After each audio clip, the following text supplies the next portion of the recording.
And I went to the chapel service and they were playing that song by Carrie Underwood, Jesus Take the Wheel.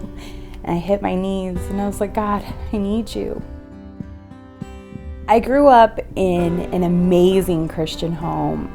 My parents were God-fearing parents. My mom was the children's church teacher. My dad was the youth pastor. I had faith, as my family said, that can move a mountain. I believed that whatever I prayed for would come true. Little girl that'd go around and rip up my friends' cigarettes, try to lead them to Jesus. And I was like that up until I was 11 years old. When I was 11 years old, I found out that my dad was cheating on my mom, and it broke my heart.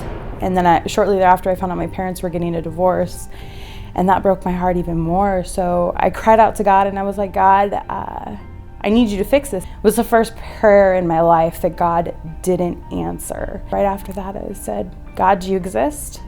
If you can't answer a simple prayer like this, do you exist? I went crazy. I started smoking cigarettes. Shortly thereafter, started smoking weed. And then shortly thereafter, just started drinking. Met a guy in 2006 who is my daughter's father. And I started using methamphetamines with him. And after that, it was game over, done. My boyfriend moved in with me and we were selling and using and doing all kinds of things just to get that high. He was extremely abusive, would beat me so bad that I'd black out. He would hold guns to my head and play Russian roulette with my head. I was petrified.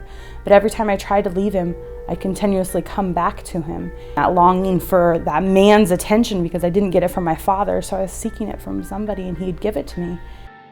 I ended up getting pregnant with my daughter. During the pregnancy, continued to use, and 9 months, when my daughter was 9 months old, I left him and went from abusive relationship to abusive relationship, dragging my daughter along with me, not caring that she was sleeping in a car for that night, not caring that she was watching her mother get high and she was in the same room as me, being so angry as to why was she here? Why did God give me her? I continued down this road and then finally I couldn't do it anymore and I gave her to my mom and I said, Mom, you gotta take her, I can't. My dad decided to solve my problems and buy me a house.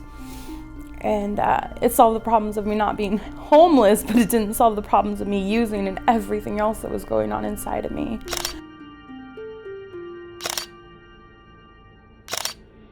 Shortly thereafter, I got into a fight with my ex at the time, and I held a BB gun to him. He pushed me out of the way, and I threw the BB gun at him, and threw a brick through this girl's car, and chased him down the street with a knife, and I was so mad. Later, the cops came to my house, and they arrested me. They knock at the door, and I'm like, yes, can I help you? And they open up the door, and they take me out, and they slam me up against the wall, and they arrest me, and I'm like, man, can't do this again. I watched my little girl see me get arrested for the 1000th time. And I was like, I can't do this. They let my mom come and pick up my daughter and I went to jail and I was in there and ended up going to a chapel service because one of the girls in the pod asked me if I wanted to go and I'm like, sure, anything to get out of here. And I went to the chapel service and they were playing that song by Carrie Underwood, Jesus Take the Wheel. And I hit my knees and I was like, God, I need you.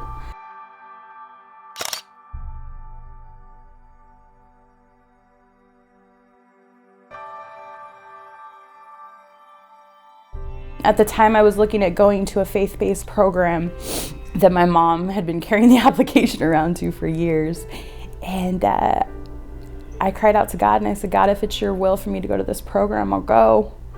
But if it's not your will, if it's your will for me to go to prison, then I'll go. The next day, got called and I got rolled up and they told me that my charges had been dismissed and that I was being released. And I was like, oh my goodness. God was telling me it's time to get help. It's time to get out of this life and it's time to pick up and follow me. The program just was an atmosphere of God. I walked through forgiving my dad for cheating on my mom and divorcing my mom. I had to walk through forgiving God for not answering my prayers. My relationship with my daughter is amazing. I love her so much, and I know that God has called me to be her mother, and I know that she has a great purpose and a great plan for her life. I've learned how to love, I've learned how to encourage, and I've learned that even though you make a mistake and even though God doesn't answer your prayers, you just got to get up and keep following Him. God doesn't answer all of our prayers for a reason. He's got bigger and better plans in the mix. When He doesn't answer our prayers, it's not because He hates us, but it's because He's got better things. You can still fight for your life. You can still pick up and change. God's been chasing after you this entire time, and you're His beloved, and He loves you, and He just wants you to come home so He can hold you and make everything right.